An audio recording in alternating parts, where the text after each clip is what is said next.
Welcome to another episode of Two ManDem Talk Movies. I'm your boy Enigma. And I'm your boy Kwame. You know what we do, we give them real reviews, whether it be movies, documentaries, series, or whatever it is.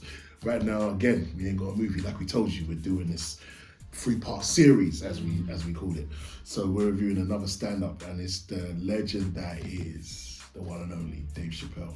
And the name of the stand-up is? The Unstoppable Nigga Act. It's the full title, but on Netflix it's just called The Unstoppable. Yeah, so, bruv, how did you feel about Dave Chappelle's latest surprise stand-up? Knew it was coming. I don't look at Dave Chappelle's stand-ups as such anymore. I remember you said this. Yeah, yes. and I still kind of feel like this kind of, in a sense, really proves it because he tells so much like anecdotal stories. He don't really tell jokes. He has jokes within the speech. Yeah. Because more time, yes, sometimes there's still punchlines, but they're few and far between. Yeah. Like he can do a stand-up for a solid hour and really there'll be only like 4 jokes. Yeah. As crazy as that sounds. Yeah. Well, because it's 4 stories. Yeah. So, you know, with a beginning, middle, and end, and then within that is the jokes. And I think this proved it a lot. But he gives a lot of history lessons, to me it's a lecture, bro. He literally is the modern day George Carlin. There's nobody else I would liken to George Carlin than Dave Chappelle. For the simple fact that, yes, he makes you laugh, but within everything he's saying, you learn a lot. Yeah, some truth in there, And George Carlin did this shit in the 70s and 80s. Do you know what I'm saying? And if you go back and watch George Carlin, you'll see how similar their stand-up style is. I personally think Dave Chappelle was an absolute genius in his style of storytelling and his style of joke structure. Yeah. I don't think anybody, and I mean out of all stand-ups here, has a better understanding of joke structure and how to dissect it and pull it apart and still make it make sense to the viewer than him. And I'm including all of them across the board. I think he's mastered that. And to me, that alone, outside of everything else, forget his jokes or whatever, is what makes him one of the greatest. One of the greatest of all time. It's just the fact that he has dissected joke structure and still made it intelligible and intelligent and understandable to us. If you're very smart, it won't go over your head. You'll see what he's doing. And even he will tell you, like he did in that other past stand-up, I can't remember which one it was because he did a series of them. So many of them, But when he actually said, it was them ones around that time. I think it was in Deep in the Heart of Texas, this one, probably might be that one. Where he actually says, like, I'm going to tell you the punchline before I tell you the joke. That one was to me, just the structure of it was genius. It doesn't matter how funny the joke is. The joke is still funny, still hilarious. But the fact that he was smart enough to do it that way and tell you that he was going to do it and still pull off the punchline. Yeah, that is true. I don't think any other stand-up has done that. No. Do you know what I'm saying? I think that's fucking genius in itself, in and of itself. So he deserves his title. And I mean, I'm gonna let you go deeper into, obviously, because I just kind of touched on him as a character. What are you saying about the stand-up yourself? The Unstoppable, again, it's in many ways it is kind of weird to rate Dave because the stand-ups, as you said, they have he's so unique now in the way that he's presented his comedy, his stand-ups, his specials. It feels like they fit into a Dave Chappelle aesthetic. As you said, you cannot compare him as I said, we're doing Kevin Hart, Katt Williams. You look at the styles of comedy, it's so different to how Dave does. Dave, and all three are different. But Dave is so different in comparison to them two, which are more traditional stand-up joke. I hit you punchline. As you said, Dave will throw in the punchline on because the story is so funny, and even he's also able to bring laughter out of tragedy and stuff. Even the Dr. Sabi, you see when he at the end we were talking about Dr. Sabi, and then he had his mentor from the streets that was a legendary comic, and it was like Charlie died of AIDS. It's tragic, but he was able to bring the comedy out. But that's what I'm saying. It's like when he does stuff like that, and the fact that this dude is a real person as well. And they show him anyway. End credits. The end credit. No one beat. We're going to have to get to that. But no one does better end credits than Dave Chappelle. Clear. Let's not even talk about that. We'll get to that. We'll hold on to that. But even the structure of it's hard to even call that a joke. Is that a joke? It's not a joke, but it's a joke. It's a joke. Yeah. It's only called a joke because it's stand up. Yeah. But it's not a joke, and that's what I'm saying. It's like it's an anecdotal story. Yeah. And it just happens to be funny or have funny parts. Funny. I literally was gonna say with funny parts. With funny parts. The Falcon bit was hilarious. I loved how he kept coming back to the Falcon. When he went to Saudi Arabia, when he got dissed for being a comic in Saudi Arabia, but then he went to Saudi Arabia. It's the national animal of Saudi Arabia. They let him go out on the stage. It flew up in the air, killed a trans woman. He got charged for murder. Well, how am I still here? Who knew? Killing a trans? Misdemeanor. I died. Like the fact he's still going like the trans. His fearlessness. Hilarious. And that's another thing. Hilarious. Why he's up there is the fearlessness. Because there's too many other comedians that are still slightly scared. Yeah. Slightly scared to say certain things because you just don't know. I don't even care.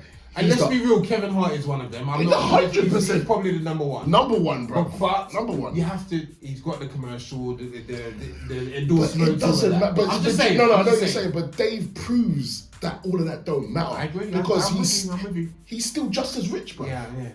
Do you get what I'm saying? No, so it's not about the money. He's generally more well known now than he was when he was doing Dave Chappelle show. Facts. He's more of a household name now than he was. Which is crazy. Yeah. Which is crazy when you think about it because of how popular Chappelle show really was. But it's so true. And he is this generation's quintessential number one. 100%. Do you get what I'm saying?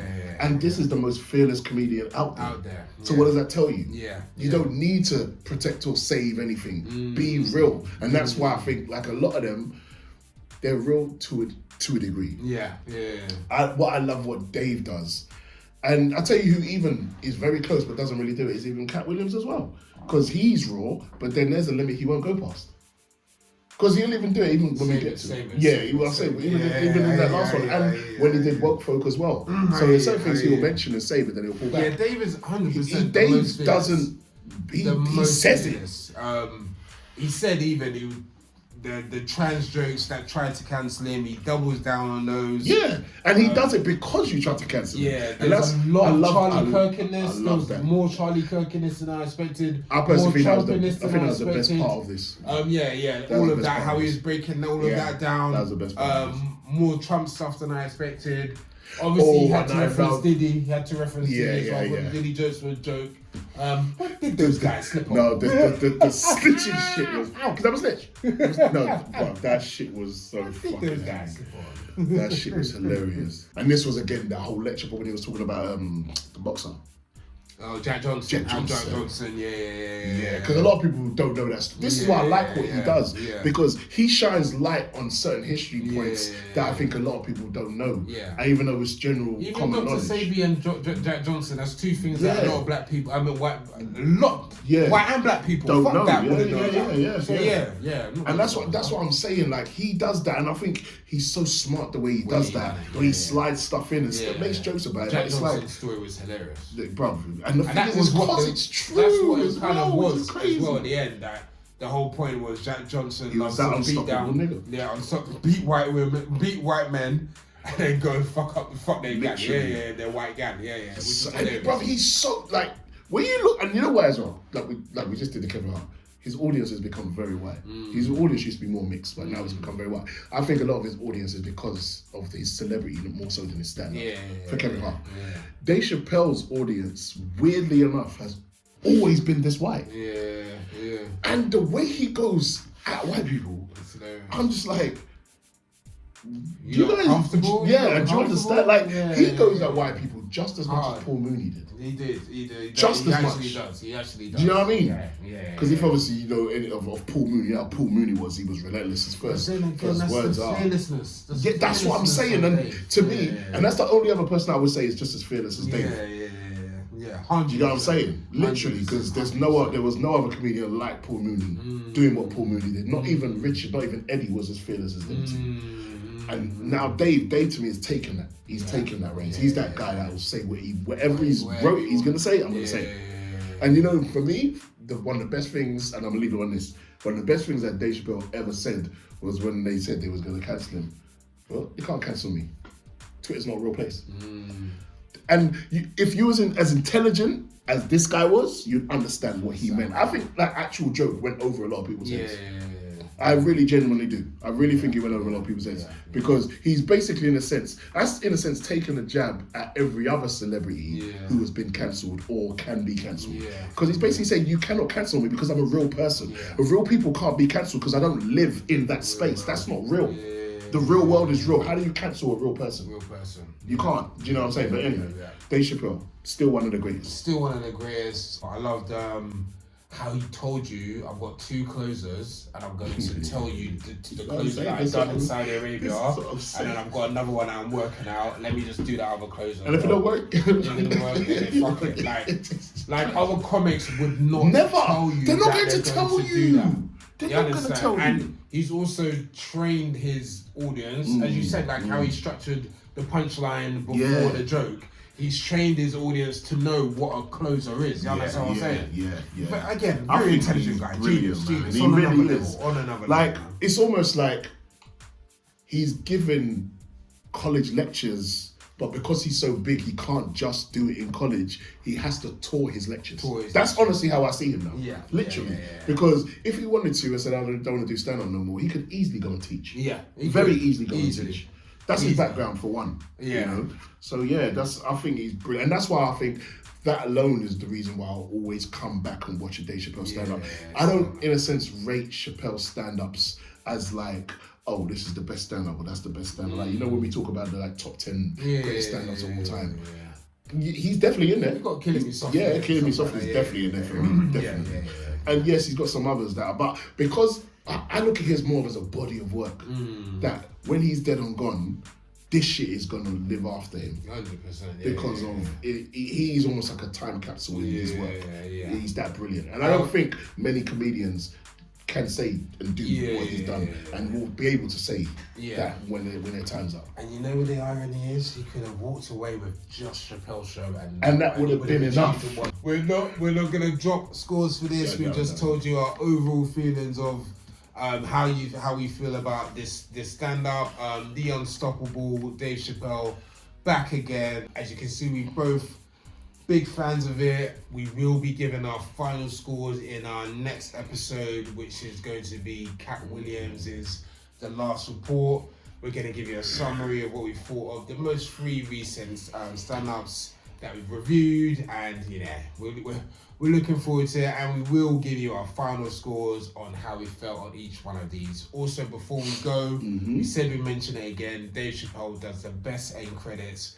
The end credits in this documentary, in this stand-up, was arguably one of the best because it touched on bare things that he mentioned. Just to prove that it's real. Just to prove that it's real. The falcon on his arm, the comic that died of AIDS, the Stevie Wonder concert he referenced, all of that shit. Was the Nipsey Hussle one in this? Nipsey Hussle one. The hug that he had with Diddy, and then it hands over and you see Marlon Wayans giving it this nigga face. Hilarious. But yeah, so people, if you haven't, recommend check out Dave Chappelle's The Unstoppable. If you could drop a like and subscribe, as I always say, they'd be much appreciated. And as always, I've been your boy Enigma. And I've been your boy Kwame. We're the 2 ManDem that talk movies. Peace.